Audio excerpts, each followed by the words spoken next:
60세. 여러분은 은퇴가 손주들과 함께하는 평온한 시간이라고 생각하시나요?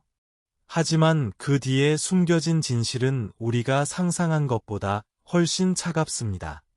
한때 아이들의 웃음소리로 가득했던 마을. 이제는 병원 대기실의 기침 소리만 남았습니다. 한때 따뜻했던 가정. 이제는 병원비 청구서 몇 장 때문에 갈라지고 있습니다. 한때 끈끈했던 사회. 이제는 세대 간의 깊은 간격으로 흔들리고 있습니다. 노년은 조용히 다가오지 않습니다. 마치 폭풍처럼 우리가 준비하기도 전에 몰아칩니다. 하지만 여전히 다른 길이 있습니다.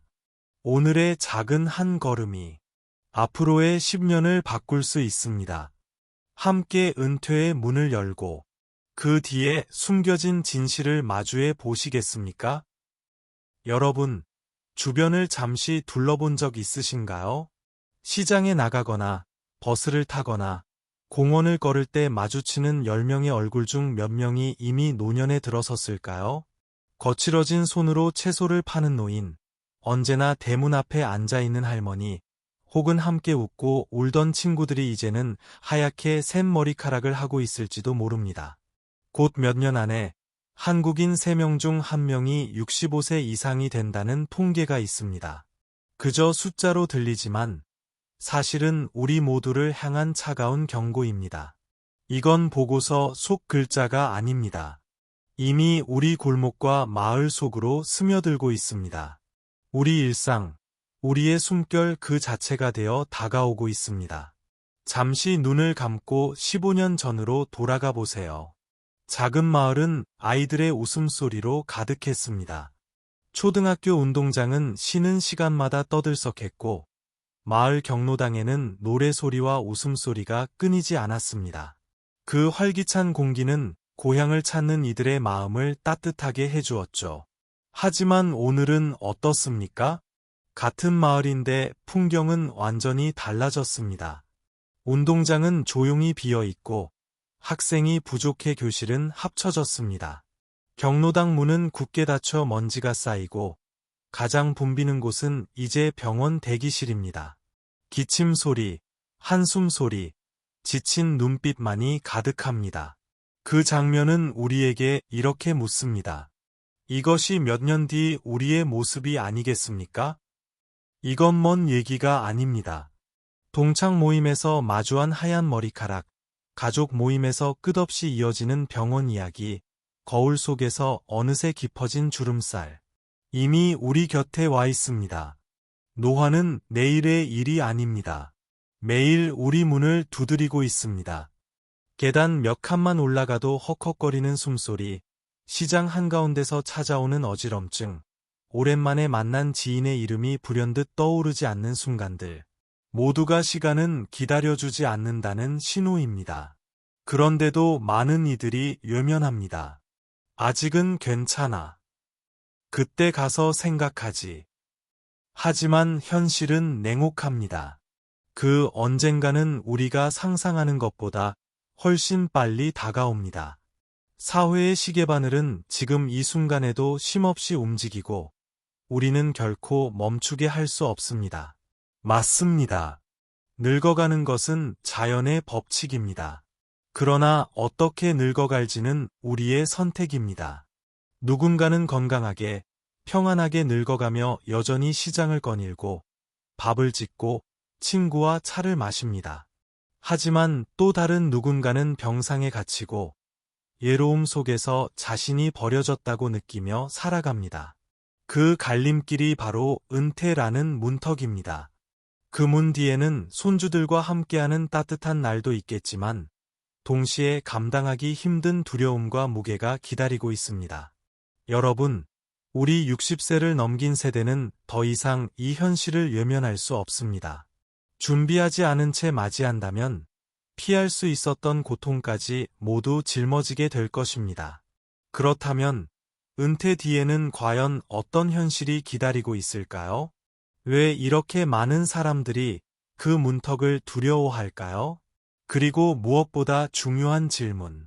우리는 지금 오늘부터 무엇을 준비해야 노년을 두려움이 아닌 평안과 의미의 여정으로 바꿀 수 있을까요? 그 답은 지금부터 하나씩 열어가겠습니다. 여러분, 나이 들어가는 것은 누구도 피할 수 없는 자연의 법칙입니다. 하지만 사람들을 불안하게 만드는 것은 단순히 늙는다는 사실이 아니라 우리가 너무 빨리 늙어가고 있다는 현실입니다. 현실을 직시해 보겠습니다. 현재 한국의 출산율은 0.7 안팎으로 OECD 국가 중 최저 수준입니다. 이는 한 여성이 평생 동안 아이 하나조차 낳지 않는다는 뜻입니다.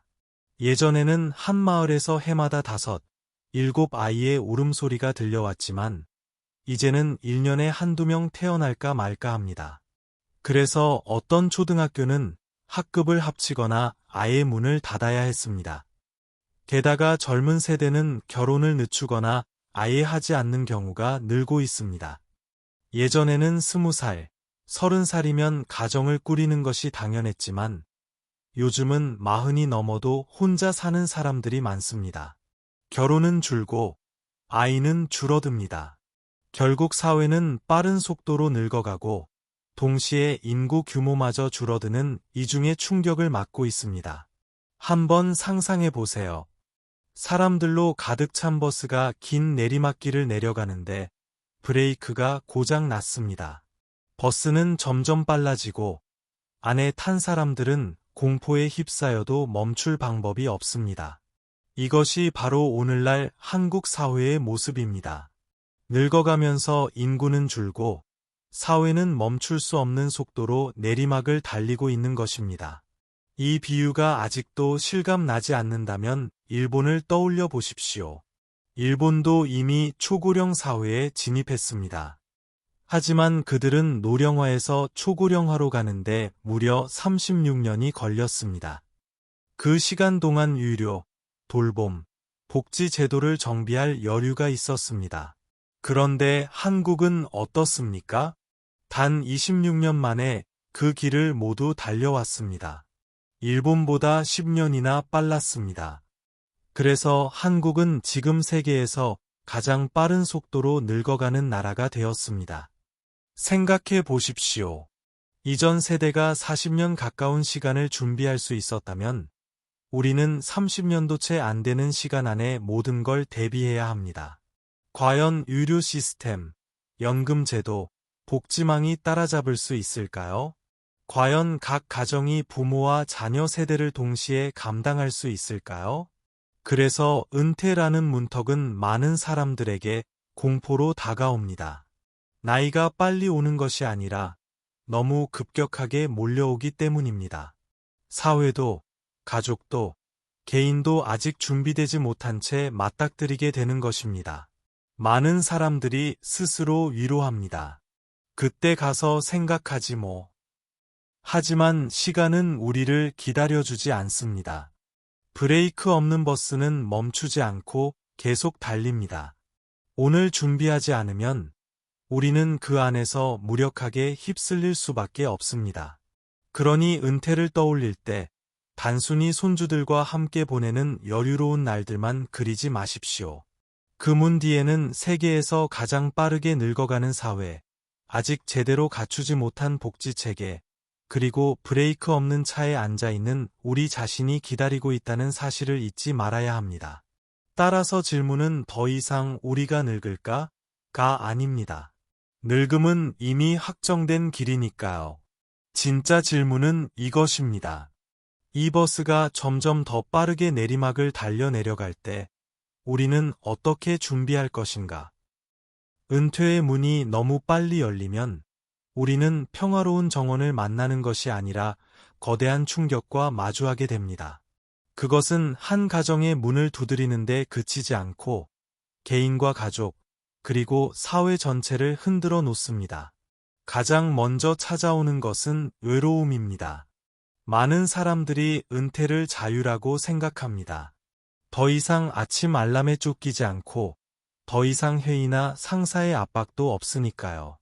처음에는 가벼운 해방감이 있습니다. 그러나 몇 달이 지나면 그 자유는 공허함으로 바뀝니다. 하루 종일 이름을 불러주는 사람도 안부를 묻는 사람도 없습니다. 주변의 젊은 사람들은 여전히 분주한데 나만 점점 바깥으로 밀려나는 느낌. 어떤 노인은 하루, 아니 며칠 동안 단 한마디도 하지 않고 지냅니다. 오직 TV 소리만 울리는 방 안, 그 고요함이 날마다 반복되며 마음을 갉아먹고 노년을 어두운 방으로 바꾸어 버립니다. 전문가들은 이것을 조용한 비극이라 부릅니다. 우울증, 기억력 감퇴, 인지 장애로 이어지지요. 만약 70세 노인이 이런 삶을 10년 더 이어간다면 그것은 사회에서 조금씩 지워지는 것과 다르지 않습니다. 외로움의 그림자는 곧 가족 안으로 번져갑니다. 부모가 늙으면 자녀가 돌보는 것이 당연합니다. 그러나 돌봄은 단순히 병원에 모시는 일이 아닙니다. 돈, 시간, 끊임없는 희생이 필요합니다. 처음엔 형제들이 말합니다. 같이 하면 괜찮아. 그러나 현실은 다릅니다. 어떤 이는 직장을 포기하고 부모 곁을 지켜야 하고, 다른 이는 매달 수백만 원의 병원비를 부담해야 합니다. 그러다 이런 말이 터져 나옵니다. 왜 나만 더 희생해야 하지? 왜 내 몫은 내게 떠넘기니? 수많은 가정이 병원비 영수증 한 장 때문에 무너집니다. 어릴 적 함께 뛰놀던 형제들이 부모의 노년 앞에서 등을 돌리게 되는 것입니다. 가장 슬픈 것은 부모 자신입니다. 병상에 누운 채 자녀들의 다툼을 느낄 때 마음속에서 이런 생각이 자라납니다. 내가 살아있는 것이 오히려 짐이 되는 건가? 내가 존재하는 의미가 있을까? 이 죄책감은 어떤 질병보다 깊은 상처를 남깁니다. 가정은 원래 마지막 안식처여야 하지만 어느 순간 전쟁터로 변합니다. 그리고 그 비극은 개인과 가정을 넘어 사회 전체로 번집니다. 노인이 많아지면 의료비와 복지 예산이 커집니다. 그 재원을 감당하기 위해 젊은 세대는 더 많은 세금을 내야 하고 더 무거운 짐을 짊어집니다. 지친 청년들은 말합니다. 나는 땀 흘려 일하지만 결국 늙은 사회만 떠받치고 있다. 내 미래는 누가 책임지나? 반대로 노인 세대는 억울합니다. 우리는 젊음을 다 바쳐 나라를 세웠는데 왜 이제 와서 짐 취급을 받는가? 세대는 서로를 낯선 눈으로 바라봅니다. 젊은이는 불공평하다 느끼고 노인은 홀대받는다 느낍니다. 그 사이에서 사회를 지탱하던 신뢰라는 끈은 점점 끊어져 갑니다. 개인은 외로움에 잠식되고 가족은 갈등에 무너지고 사회는 세대 간 불신으로 갈라집니다. 이 세 가지 충격은 결코 남의 이야기가 아닙니다. 이미 우리 곁, 우리가 사는 마을과 가정 속에서 서서히 자라나고 있습니다. 그리고 우리는 피할 수 없는 질문 앞에 서 있습니다. 다른 길은 없을까? 은퇴가 악몽이 아니라 평화로운 여정이 되려면 우리는 앞서간 나라들로부터 무엇을 배워야 할까? 여러분, 은퇴를 맞이했을 때 가장 먼저 마주하는 것은 연금 액수가 아닙니다. 진짜 질문은 이것입니다. 앞으로 남은 세월을 나는 어떻게 살아갈 것인가? 노년은 집과도 같습니다.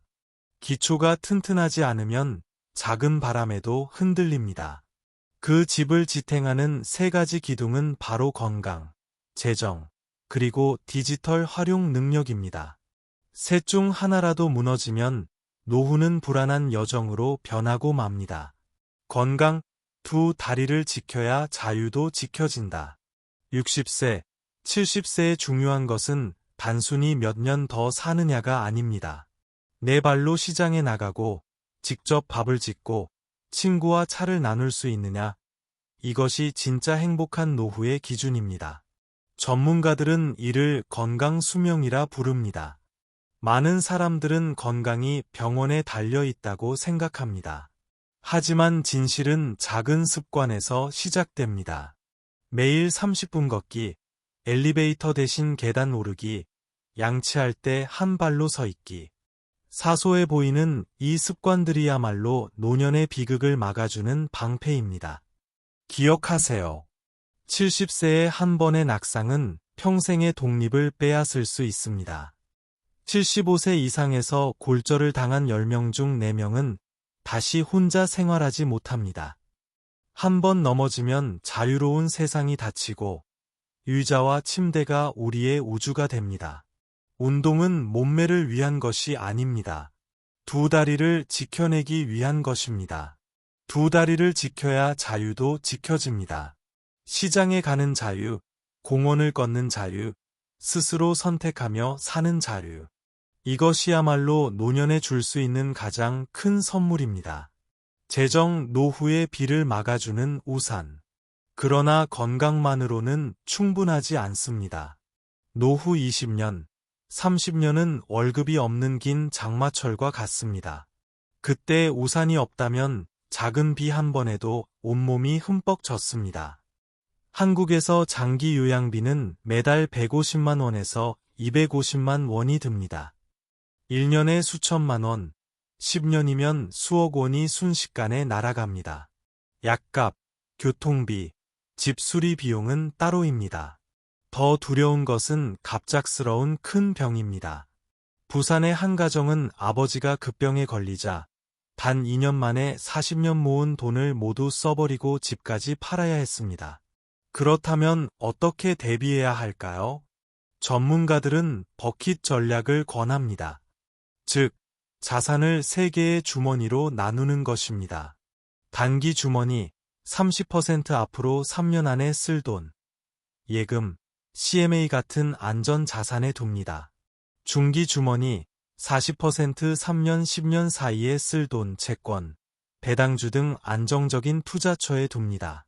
장기 주머니, 30% 10년 이후에 쓸 돈, ETF, 성장주, 혹은 소규모 부동산 등으로 물가 상승을 대비합니다. 이렇게 나누면 갑작스러운 사건이 와도 한순간에 빈털터리가 되는 일은 막을 수 있습니다. 짧게는 매달 생활비를, 중기로는 예상치 못한 큰 지출을, 장기로는 80세, 90세에도 쓰일 자금을 지켜낼 수 있습니다. 재정은 노후의 우산입니다. 우산이 있으면 비가 와도 걸어갈 수 있습니다. 하지만 우산이 없다면 작은 비 한 번이 평생의 병이 됩니다. 디지털 기술, 복지의 문을 여는 열쇠. 세 번째 기둥은 의외일 수 있습니다. 바로 디지털 활용 능력입니다. 오늘날 대부분의 서비스는 온라인으로 옮겨갔습니다. 병원 예약, 복지 신청, 연금 확인, 심지어 전기세 납부까지. 스마트폰을 다룰 줄 모른다면 복지의 문 앞에서 발이 무기게 됩니다. 경기도의 한 어르신은 온라인 신청을 몰라 50만 원의 보조금을 놓쳤습니다. 젊은이에게는 크지 않을 수 있지만 연금에 의지하는 노인에게는 몇 달치 약값이었습니다. 디지털 기술은 유행을 따라가기 위한 것이 아닙니다. 살아남기 위해 필요한 도구입니다. 스마트폰으로 송금을 배우면 은행에 갈 필요가 없습니다. 앱으로 병원 예약을 하면 긴 줄에 서지 않아도 됩니다. 영상통화를 알면 멀리 있는 손주와 웃으며 대화할 수 있습니다. 복지 앱을 쓸 줄 알면 내가 받을 수 있는 혜택을 빠짐없이 챙길 수 있습니다. 배우는데 몇 시간 걸리지 않습니다. 하지만 배우지 않으면 평생 불편과 손해를 감수해야 합니다. 마무리. 건강, 재정, 디지털 기술 세 기둥은 따로 떨어져 있는 것 같지만 사실은 서로 얽혀 있습니다. 셋 중 하나라도 무너지면 노후는 불안해집니다. 하지만 세 가지를 다 지켜낸다면 노후는 여전히 자유롭고 존엄이 있는 시간으로 이어질 수 있습니다. 기억하세요. 한 번의 낙상은 자유를 빼앗을 수 있습니다. 한 번의 큰 병은 평생의 재산을 앗아갈 수 있습니다. 스마트폰을 다루지 못하면 당연히 받아야 할 혜택조차 놓칠 수 있습니다. 그러나 지금 준비한다면 여러분은 여전히 두 다리로 걷고 지갑을 지키고 세상과 연결된 노년을 살아갈 수 있습니다. 개인이 노후의 초석이라면 가족은 마지막을 지켜주는 성벽입니다. 그러나 안타깝게도 많은 가정이 바로 이 시기에 균열을 맞이합니다. 그 시작은 아주 단순합니다. 분명히 말하지 않았고 글로 남기지 않았기 때문입니다. 부모님이 연로해질 때 형제들은 말합니다. 같이 하면 문제없지. 그때는 모두 고개를 끄덕입니다. 그러나 부모가 실제로 쓰러지는 순간 상황은 달라집니다. 누군가는 직장을 그만두고 간병을 해야 하고 또 누군가는 매달 병원비 수백만 원을 감당해야 합니다. 그러다 이런 말이 튀어나옵니다. 왜 나만 더 희생해야 해? 왜 내 몫은 내게 떠넘기니? 수많은 가족이 병원비 영수증 한 장 때문에 갈라졌습니다. 어릴 적 한 그릇 밥을 나누던 형제들이 부모의 병상 앞에서 서로 등을 돌리는 것입니다. 더 아픈 건 부모님입니다. 침대에 누운 채 자식들의 다툼을 들으며 속으로 자책합니다. 내가 살아있는 게 오히려 아이들에게 짐이 되는 걸까? 내가 무슨 의미가 있을까? 이 비극을 피하는 방법은 의외로 단순합니다. 앉아서 역할을 나누고 종이에 적는 것. 누가 병원에 모시고 갈 것인가? 누가 생활비와 병원비를 부담할 것인가? 누가 장보기와 집안일을 맡을 것인가? A4 용지 한 장, 몇 줄의 글, 가족들의 서명. 작아 보이지만 그것이 한 가족을 지켜냅니다. 말은 잊히거나 예곡되지만 글은 남습니다. 많은 변호사들은 이렇게 말합니다. 법적 효력이 없더라도 메모 한 장이 분쟁을 70% 줄인다. 한 장의 종이가 오해로 찢어질 가족을 다시 묶어주는 것입니다. 간병만이 아닙니다. 상속, 증여, 연명치료 같은 마지막 선택도 미리 기록해야 합니다. 재산이 명확히 나눠져 있다면 형제는 법정에서 싸우지 않을 것입니다. 증여 시기를 정해두면 세금 폭탄도 피할 수 있습니다. 부모님의 마지막 치료 방식이 기록되어 있다면 자식들은 병상 앞에서 오열하며 다투지 않아도 됩니다. 오늘의 하부는 내일의 눈물을 막아줍니다. 비극이 닥치면 사람은 감정에 휩쓸립니다. 하지만 미리 종이에 적혀 있다면 가족은 차분히 가장 힘든 시간을 견딜 수 있습니다. 가족은 시작이자 마지막 보루입니다. 그러나 준비하지 않으면 가족은 원망과 다툼의 전장이 될 수 있습니다. 반대로 대화하고 합의하고 글로 남긴다면 가족은 가장 든든한 성벽이 되어 노년을 평화롭게 지켜줄 것입니다. 개인이 아무리 철저히 준비하고 가족이 아무리 단단히 뭉쳐도 사회의 뒷받침이 없다면 노년은 흔들릴 수밖에 없습니다. 가족의 힘만으로는 막을 수 없는 일들이 있기 때문입니다. 무엇보다 중요한 것은 70세 이후에도 의미 있는 일을 할 수 있는 기회입니다. 많은 이들이 이제 내 역할은 끝났다라고 생각하지만 그렇지 않습니다. 동네 안전지킴이, 박물관 해설사, 방과 후 아이 돌봄 교사. 이런 작은 역할들이 노인에게는 큰 자부심을 줍니다. 나는 여전히 필요하다. 나는 아직 쓰임이 있다. 이 감각이야말로 노년을 지탱하는 최고의 약입니다. 또 하나, 걸어서 10분 안에 닿을 수 있는 돌봄 공동체가 필요합니다. 나이가 들면 발걸음조차 무거워집니다. 병원 한 번 가려면 버스를 2번 갈아타야 한다면 많은 노인은 포기할 것입니다. 하지만 동네 안에 작은 병원, 약국, 복지관, 도서관, 문화센터가 있다면 어떨까요? 걸어서 10분. 그 차이가 노인이 사회와 이어지는지 고립되는지를 결정합니다. 그리고 마지막으로 중요한 것은 세대 간 교류입니다. 노인은 전통 음식, 수공예, 삶의 지혜를 전해줄 수 있습니다. 젊은 세대는 스마트폰, 영상 제작, 온라인 판매 같은 디지털 기술을 가르칠 수 있습니다. 이 만남 속에서 지식이 오가고 마음이 이어집니다. 노인은 버려지지 않았음을 느끼고 젊은이는 인내와 존중을 배웁니다. 그리고 늙어가는 마을은 다시 활기를 찾습니다. 사회가 이런 안전망을 엮어낸다면 노년은 더 이상 두려움이 아닙니다. 내리막길이 아니라 여전히 가치 있고 연결되며 희망이 있는 시간이 될 것입니다. 여러분, 늙어가는 것은 우리의 운명입니다. 그 누구도 시간의 시침을 멈출 수는 없습니다. 그러나 어떻게 늙어갈지는 우리의 선택입니다. 많은 이들이 존경하는 한국의 철학자 함석헌 선생은 이렇게 말했습니다. 사는 것은 늙는 것이다. 그러나 늙는 것도 배워야 한다. 그 말은 마치 한 줄기 등불처럼 우리의 길을 비춥니다.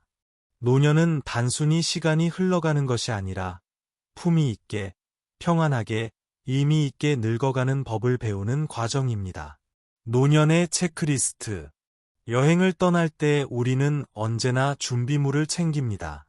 옷, 여권, 돈, 작은 여행에도 체크리스트가 있는데 인생에서 가장 큰 여정, 노년에 왜 체크리스트가 없을까요? 오늘부터 종이에 적어 보십시오. 건강. 나는 운동 습관이 있는가? 정기 검진을 받고 있는가? 돈. 내 재정은 단기, 중기, 장기로 나누어 대비되어 있는가? 사람. 나는 친구, 가족과의 연결망을 유지하고 있는가? 기술. 나는 스마트폰으로 예약하고, 송금하고, 영상통화를 할 줄 아는가? 사회. 나는 여전히 기여할 수 있는 공동체와 연결되어 있는가? 종이 한 장, 펜 하나, 몇 줄의 글. 단순하지만 그것이 앞으로의 길을 안내하는 나침반이 될 수 있습니다. 작은 한 걸음, 10년의 차이. 많은 이들이 말합니다. 이제 와서 뭘 하겠나? 너무 늦었지. 하지만 그렇지 않습니다. 늦은 때란 없습니다. 오늘의 작은 한 걸음이 10년 뒤의 인생을 바꿀 수 있습니다. 오늘 10분 더 걸으면 10년 뒤에도 여전히 시장에 갈 수 있습니다. 오늘 조금 더 저축하면 10년 뒤 병원비가 두렵지 않습니다. 오늘 스마트폰 한 기능을 배우면 10년 뒤 지원금과 혜택을 놓치지 않습니다. 오늘 친구에게 전화 한 통을 걸면 10년 뒤 혼자가 아니라 함께 웃을 수 있습니다. 작은 한 걸음이지만 그 발걸음은 완전히 다른 10년을 열어줍니다. 마지막 초대. 여러분, 노년은 끝이 아닙니다. 새로운 장, 새로운 이야기를 써 내려갈 수 있는 또 하나의 여정입니다. 저는 여러분께 묻고 싶습니다. 여러분이 생각하는 행복한 노년의 조건은 무엇입니까? 건강입니까? 사랑입니까? 경제적 자유입니까? 마음의 평화입니까? 그 생각을 댓글에 남겨주세요. 여러분의 이야기가 누군가에게는 길을 밝혀주는 등불이 될 수 있습니다. 그리고 오늘 이 이야기가 도움이 되었다면 사랑하는 가족, 친구들과 함께 나눠주십시오. 우리 모두가 두려움 속에서 노년을 맞이하는 것이 아니라 준비와 나눔, 그리고 희망 속에서 함께 걸어갈 수 있도록. 여러분, 우리는 태어날 때는 선택할 수 없었습니다. 그러나 어떻게 늙어갈지는 선택할 수 있습니다. 두려움 속에서 늙을 것인가? 아니면 평안 속에서 늙을 것인가? 그 선택은 바로 오늘, 지금부터 시작됩니다. 작은 한 걸음을 내디드세요. 그리고 10년 뒤, 이렇게 미소 지을 수 있을 것입니다. 다행이다. 준비해 두길 잘했구나. 끝까지 들어주셔서 감사합니다. 여러분의 노년이 두려움이 아니라 의미와 평화로 가득한 여정이 되기를 진심으로 기원합니다.